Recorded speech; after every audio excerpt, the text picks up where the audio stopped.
noite a todos, a todas. Em primeiro lugar, eu quero agradecer a Deus por estarmos aqui, quero agradecer o convite que me foi feito para fazer essa palestra de abertura do encontro de pessoas que são, enfim, do ramo da psicologia, sem ser psicóloga. Então, relevem o que eu vou dizer. Eu quero agradecer ao Carlos Eduardo, psicólogo-chefe e idealizador do Instituto de Psicopedagogia Avançada de Ribeirão Preto, William Domingues de Souza, presidente do Instituto de Psicologia. Enfim, o vereador Marcos Papa estava aqui, pediu para que justificasse a sua ausência, que ele tinha um casamento, não pôde ficar. E eu quero aqui cumprimentar também a todos os psicólogos, psicólogas presentes, na pessoa da Cássia Nunes, que é psicóloga e que tive a alegria de conhecer anteriormente. Cumprimento também o senhor João Gandini, do PSP, que se encontra aqui, dizer que é uma satisfação verificar que temos aqui um grupo de pessoas comprometidas com suas presenças para, de alguma forma, ajudar a preencher algumas ausências na vida das pessoas. Então, como professora, educadora, eu também me sinto muito feliz. Bem, eu fiquei pensando, né, o tema proposto é a escuta psicológica a serviço da vida. Para os psicólogos, a palavra escuta tem um significado. Para nós, que somos leigos, tem um significado diferente. Mas eu vou tentar transitar entre as duas coisas a partir do meu olhar de alguém que, de forma leiga, passou a se interessar pela psicanálise e que, de alguma forma, tenho dedicado uma parte dos meus esforços a essa área tão importante do conhecimento. Muita gente acha que eu só penso em meio ambiente, viu, Carlos? Isso está na veia, está no sangue, né? Já nasceu dentro de mim. Mas a psicanálise é uma paixão na minha vida e eu me encontrei com ela em 82, ainda no início da minha graduação do curso de História. Eu sou formada em História e desde aquela época não parei mais. Obviamente que não pude fazer uma formação psicológica, tenho uma filha que é psicóloga, mas acabei fazendo uma especialização em teoria psicanalítica na UNB e 2 cursos de psicopedagogia, um na Universidade Católica de Brasília e um na Argentina, com uma psicopedagoga muito famosa, chamada Alicia Fernandes, e seu marido, psicanalista, Jorge Gonçalves da Cruz. Não sou psicóloga, mas tenho esse interesse, não atuo como psicopedagoga, mas um dia eu vou atuar, se Deus quiser. Bem, não falando desse lugar, que é o de vocês, portanto, quando eu usar os termos, relevem. O Freud diz que existem 2 impossíveis, 3 impossíveis. Os impossíveis freudianos são curar, educar e governar. Eu não vou entrar nisso, mas ele diz que isso se coloca como impossível para que possamos trabalhar as possibilidades que fazem com que a pessoa, ela mesma, provoque a sua cura. Não somos nós que a curamos, é ela que se cura nesse contato com essa escuta significativa, essa escuta interessada. Bem, a mesma coisa tem a ver com o educador. Nós não educamos de uma forma unilateral, há uma impossibilidade dessa educação. A pessoa que se educa nessa relação com o outro, da mesma forma que a cura também se dá da mesma forma. É essa possibilidade que, diante da impossibilidade, entra em ação nesse contato impossível. O Lacan acrescentou a esses impossíveis um outro que eu acho que é muito, muito importante, que completa.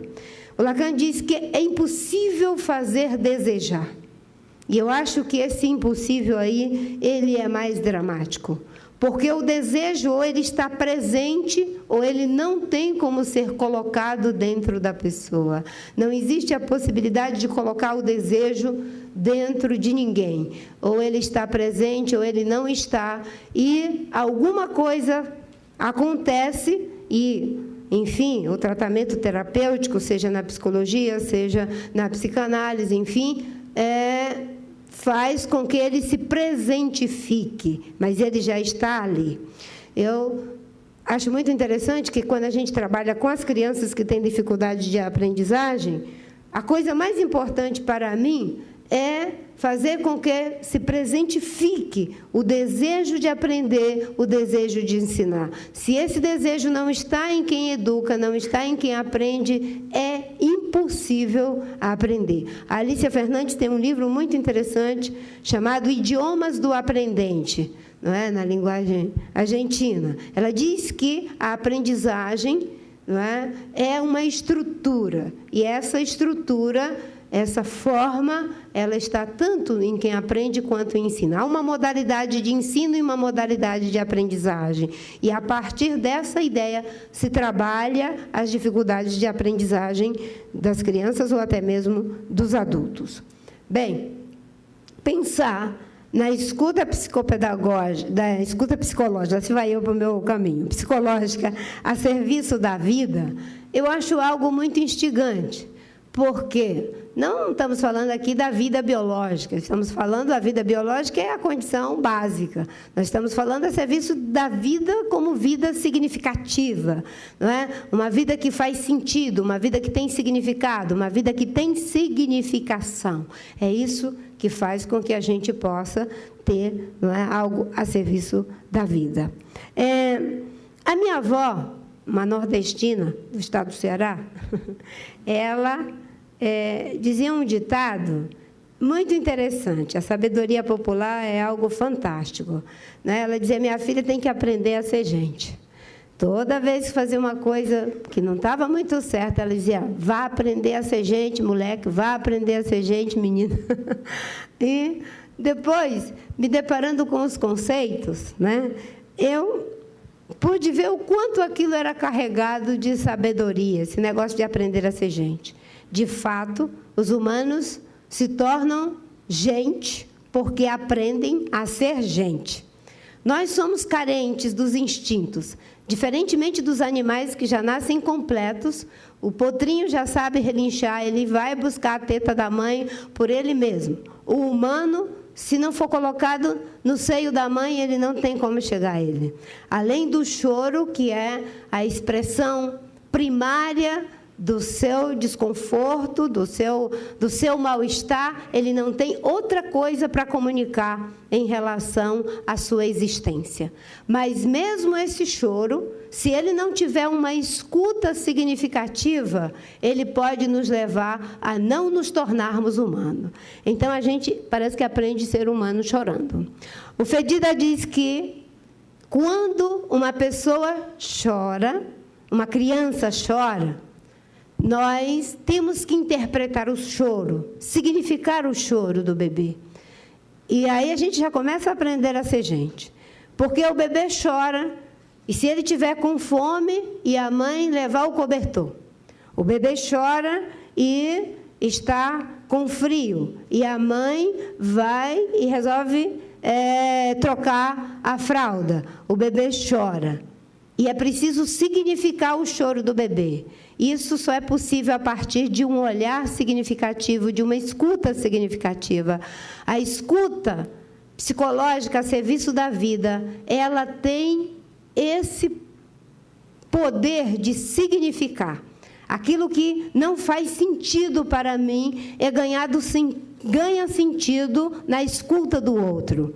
O que eu estou dizendo aqui só faz sentido porque alguém está significando para mim. Então, de fato, a gente aprende a ser gente.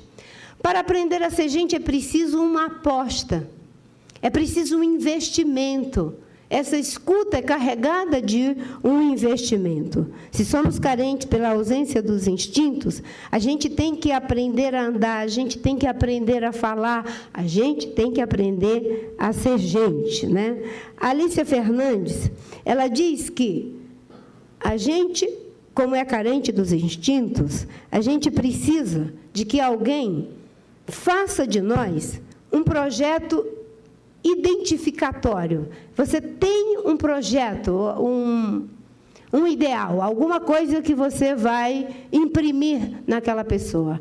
A gente olha para o bebê e a gente tem uma expectativa que esse bebê vai aprender a andar. A gente tem a expectativa de que ele vai aprender a falar. A gente tem a expectativa de que ele se tornará grande e um dia se sentará num auditório para, com a sua presença, não é, dar sustentação a esse momento tão rico que Carlos e William nos proporcionam, de um espaço para uma escuta significativa para pessoas que não têm essa devolutiva da parte do mundo em que habita, no lugar de suas carências afetivas. Bem, aprendendo a ser gente, a ideia de alguém apostou em mim, alguém acreditou em mim, alguém significou o meu choro, alguém acreditou que eu ia andar, alguém acreditou que eu ia aprender, alguém acreditou que eu iria falar. Sem isso, é impossível ser humano. E aí, o Legan diz o seguinte: é impossível amar ao outro como a si mesmo. É impossível amar a si mesmo, diz ele, sem antes ter amado ao outro. Quando ele disse isso, eu tive um certo estranhamento. As pessoas sabem que eu sou uma pessoa de fé, com todo respeito pelos que não professam nenhuma fé. Mas eu sou uma pessoa de fé. E quando eu ouvi isso, não é? É impossível amar a si mesmo sem antes amar o outro. Eu tive um estranhamento. Poxa, mas o preceito bíblico diz que nós devemos amar ao outro como a nós mesmos. Há uma contradição nisso que está sendo dito aí.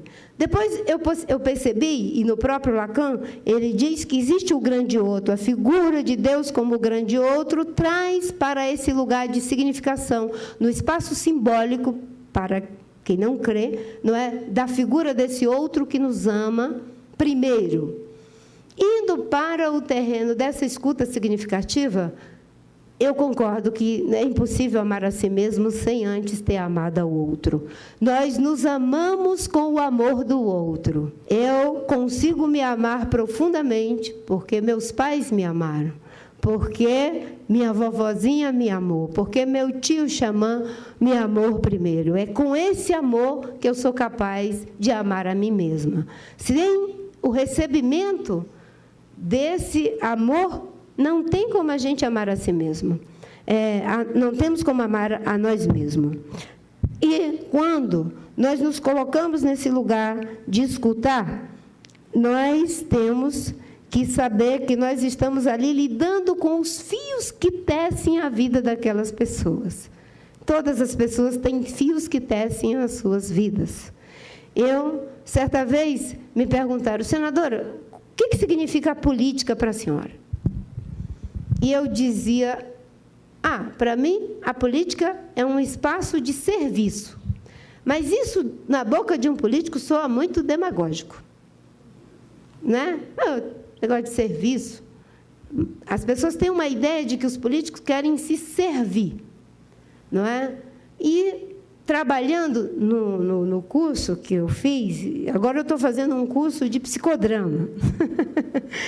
A gente tem um grupo lá em Brasília, nunca parei de trabalhar. Estou revelando isso aqui agora, que não é muito dito por aí, porque é uma atividade pessoal, eu não tenho atendimento, não tenho consultório, mas essa é uma paixão na minha vida.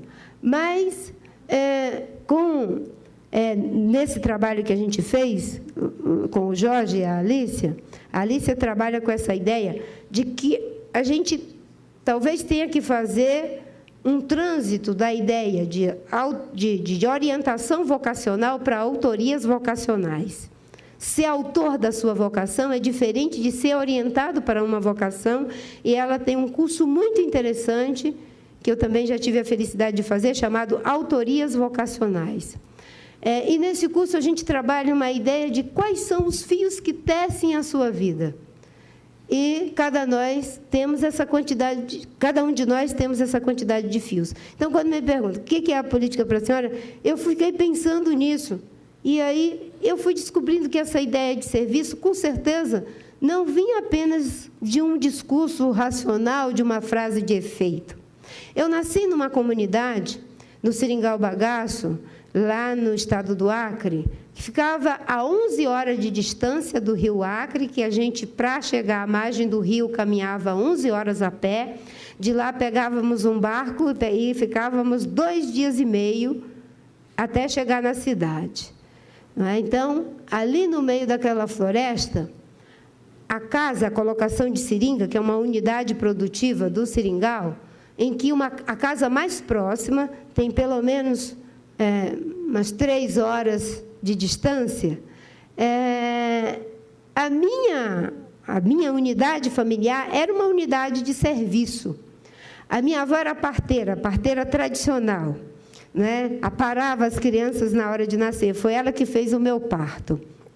Se uma mulher entrasse em trabalho de parto no meio da floresta, qualquer que fosse o lugar, era só dar o sinal que minha avó se colocava no caminho, geralmente o meu pai acompanhando, o meu tio Pedro Mendes acompanhando, e ela ia para aquela casa e ficava ali uma semana, cuidava da pessoa que ganhou o bebê, depois deixava aquela comadre ali e ia embora. E estava pronta para fazer o serviço em outro lugar.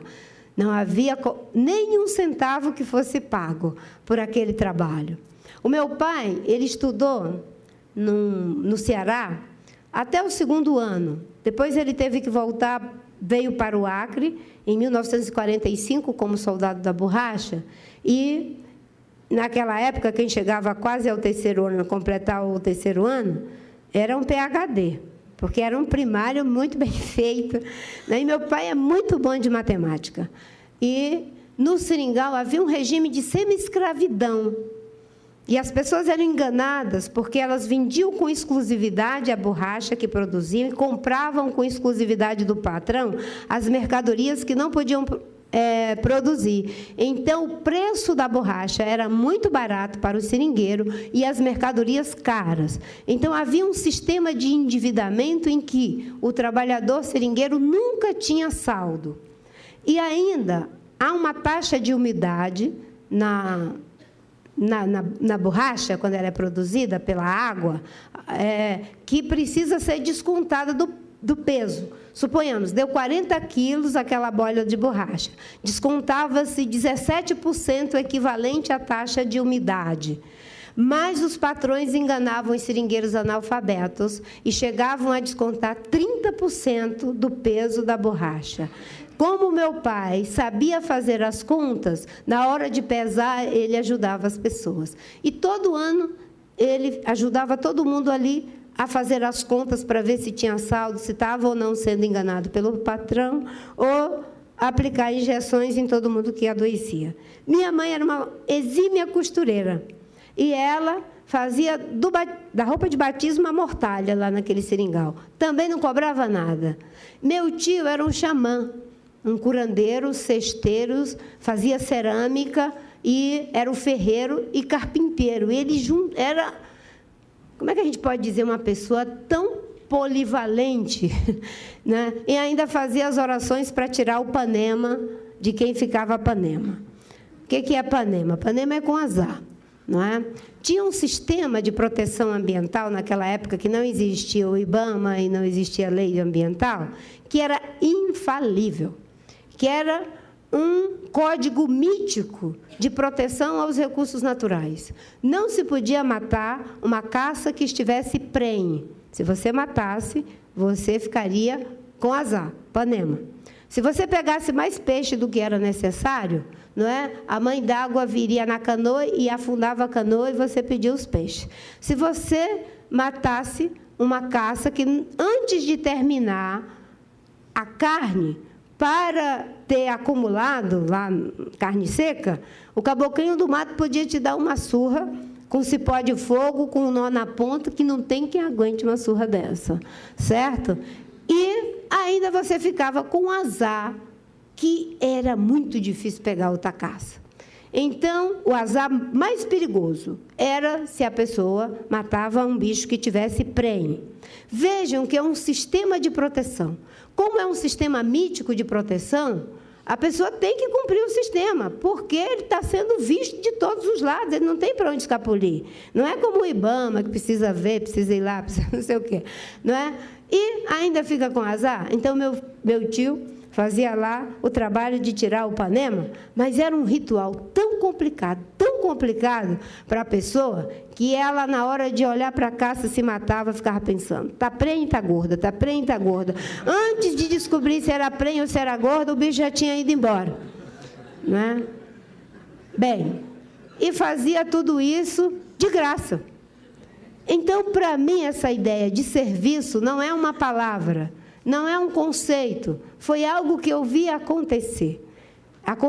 Então, para mim, é muito natural quando eu encaro a política como um serviço, porque não é apenas, digamos assim, uma coisa retórica, tem a ver. Por que eu estou dizendo isso?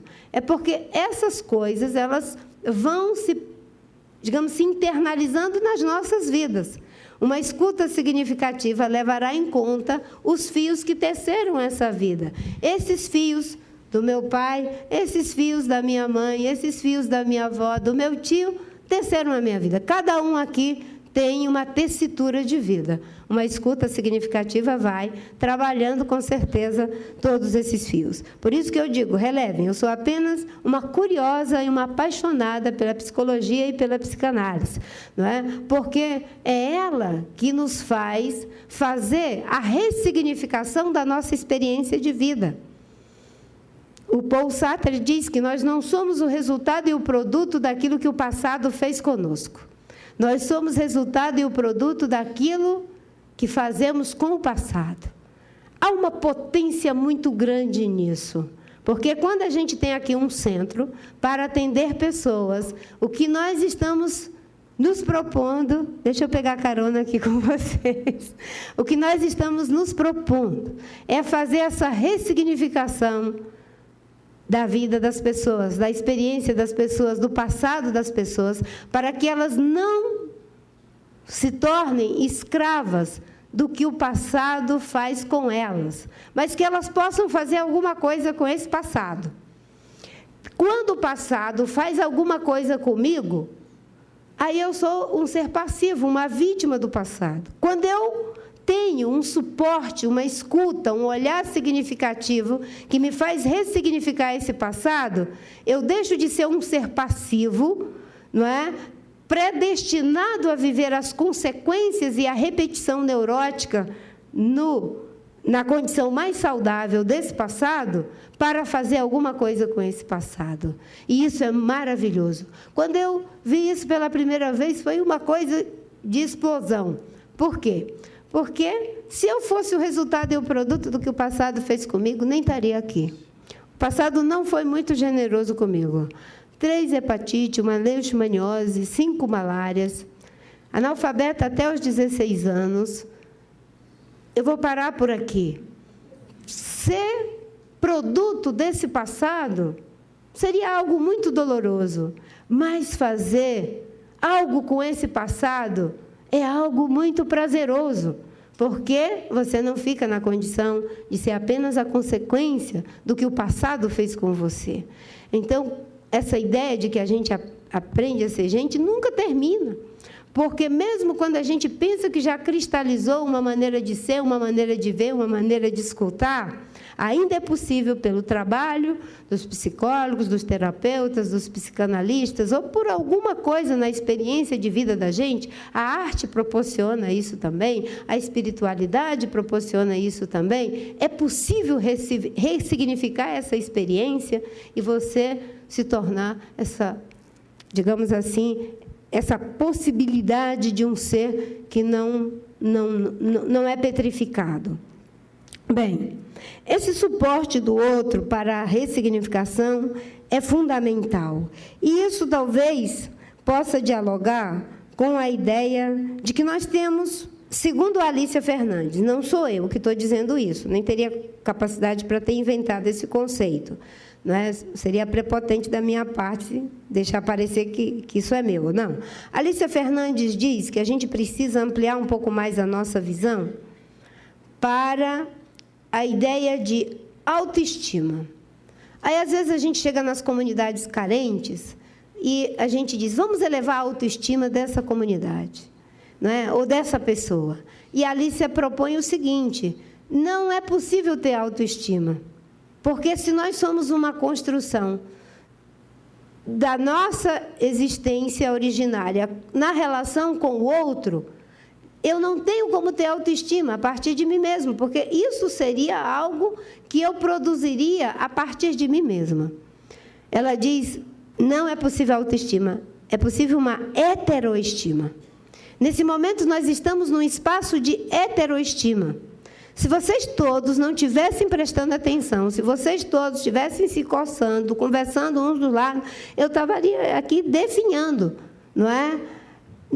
A autoestima estaria lá embaixo, mas esse é um espaço de heteroestima, porque só é possível estar aqui um pouquinho animada, porque tem a sustentação do olhar de vocês, da escuta de vocês, da educação de vocês, não é? Mas isso é uma sustentação. A comunidade, eu me lembro que no estado do Acre, durante muito tempo, pelo preconceito com os índios, um preconceito que é da nossa formação histórica. Quando os portugueses chegaram aqui, eram 5 milhões de índios e 12 portugueses nas caravelas. Os 5 milhões de índios estão reduzidos a 700 mil. Os 12 mil das caravelas são 200 milhões. E a gente ainda ouve o tempo todo, esses índios são preguiçosos, esses índios são feios, é muita terra para muito índio, esses índios atrapalham o progresso, esses índios são uma ameaça para o Brasil, eles vão internacionalizar o Brasil. 700 mil, certo? E no Acre teve um fenômeno chamado de correrias, que consistia em chegar nas comunidades indígenas, e a gente chama, eles chamam também de cupixaua, no cupixaua, e atirar um tiro assim dentro do cupixaua e os índios correrem atrás atirando das pessoas. Uma coisa muito perversa, porque eles não eram tratados como se fossem pessoas, como se fossem um de nós. Bem, isso levou a uma baixa estima, na nossa compreensão, não da Alícia Fernandes, em que os índios preferiam dizer que eles eram peruanos. Então, eles têm uma aparência como se fosse peruano, porque a maioria dos peruanos e dos bolivianos também, o que eles são? Índios. Mas, para disfarçar, quando iam tirar o seu documento, dizia, né, o que é que você é? Em vez de dizer que era índia, dizia, eu sou peruano, eu sou boliviano, porque era uma atenuante para uma situação que era de diminuição, que levava a uma baixa estima. Bem, quando começou o trabalho de demarcação da terra dos índios e de valorização da cultura indígena no Acre, que são 11 etnias, começou a ter grandes vantagens em ser índio. Passou a ser uma coisa interessante. E as pessoas hoje, elas com muito orgulho, dizem que são índias. E têm orgulho de dizer que falam a sua língua, e os que não falam mais a sua língua gostariam muito de não ter perdido a sua língua. Mas por que está acontecendo isso agora e não está acontecendo antes? Ainda que tenha muito sofrimento, porque foi criado um espaço de heteroestima. Há um outro que me vê, há um outro que começa a me respeitar, há um outro que começa a me valorizar, e aí eu consigo me perceber. Ainda que eles tenham a sua própria autoestima na relação uns com os outros, na relação conosco é muito complicado. Pegando esse exemplo de lá, numa comunidade carente, com certeza, não é? Se a gente não tem um olhar para aquela diversidade, para aquela realidade, e não encontra elementos endógenos de valorização daquela realidade, fica muito difícil você dialogar para que eles se sintam valorizados. Não adianta você dizer, não, vocês são muito importantes. É preciso encontrar a fonte em que essa importância seja legítima, seja verdadeira. Não pode ser um discurso. Na hora que isso acontece, é um espaço de heteroestima, de encontro, de relação desse outro que me é estranho, muitas vezes, mas eu também sou um estranho para ele, né? O Lacan diz que uma das coisas que mais nos deixa desconfortável é a diferença radical do outro. E qual é a diferença radical do outro? Consiste na forma como ele se sente feliz, consiste na forma como ele sente prazer, não é? Usando no sentido correto da palavra, a forma como ele goza. E ele diz o seguinte: quando isso é radicalmente diferente, ou a gente assimila ou a gente elimina.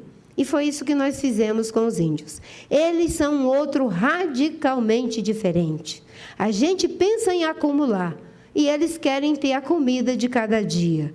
A gente acha que progresso é quando a gente limpa tudo e põe prédios e etc, etc. Ele acha que progresso, riqueza, é quando a mata está do mesmo jeito que foi, com os bichos, com os rios. É um outro radicalmente diferente. E como a gente não tem esse espaço de encontro com esse outro ontologicamente diferente, aí a gente tenta convencê-lo de que ele fique igual a gente.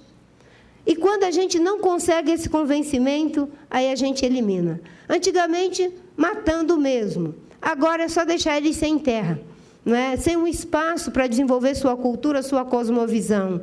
Eles vão deixar de ser eles. É uma assimilação que elimina a identidade, elimina a cultura, elimina a própria possibilidade de existência, porque não tem como ter o seu espaço de significado e de significação fora da relação entre, não é, homem e território. Há um espaço simbólico. Eu posso estar aqui, eu sou brasileira, e vou para o Acre, eu sou brasileira, ainda que acriana, correto? Mas o índio, ele não tem como fazer isso. Por exemplo, ele imagina os índios lá da Raposa Serra do Sol, que o mundo foi criado a partir do Monte Roraima. Destrua o Monte Roraima e acabou a sua fonte de geração da sua cosmovisão. A cosmovisão ocidental judaico-cristã, que é a nossa, ela tem como referência o quê? Toda a experiência de Jerusalém, por exemplo, simbolicamente falando aqui, no espaço, mas é ali o tronco das 3 grandes religiões monoteístas. As pessoas acham tranquilo fazer uma hidrelétrica em Serra da Mesa, aonde os índios achavam que o seu mito de criação era aquele lugar, faz a hidrelétrica, enche de água, acaba com o lugar que eles acreditavam que o mundo foi criado a partir dali, deixa eles sem nenhuma sustentação cosmológica para o seu mundo, e a gente não é capaz de, no exercício da alteridade, pensar. Imagine se alguém resolve fazer uma hidrelétrica em Jerusalém. Os que creem iriam não deixar. E os que não creem jamais deixariam também. Porque é ali que está a fonte da nossa identidade como civilização ocidental. Esse exercício da alteridade, talvez, é o que é mais importante nisso que vocês estão se propondo aqui. A escuta psicológica a serviço da vida. Sem a disposição de se encontrar com esse outro e de entendê-lo como alguém que me constitui, quando me olha, quando me escuta, quando me sente, quando me percebe, mas que também eu constituo no mesmo espaço de significação. Eu gosto muito de falar de sustentabilidade. Eu acho que a gente precisa buscar muito a sustentabilidade emocional, a sustentabilidade psíquica. Nós estamos vivendo o mal do excesso. Nós estamos vivendo o mal do excesso.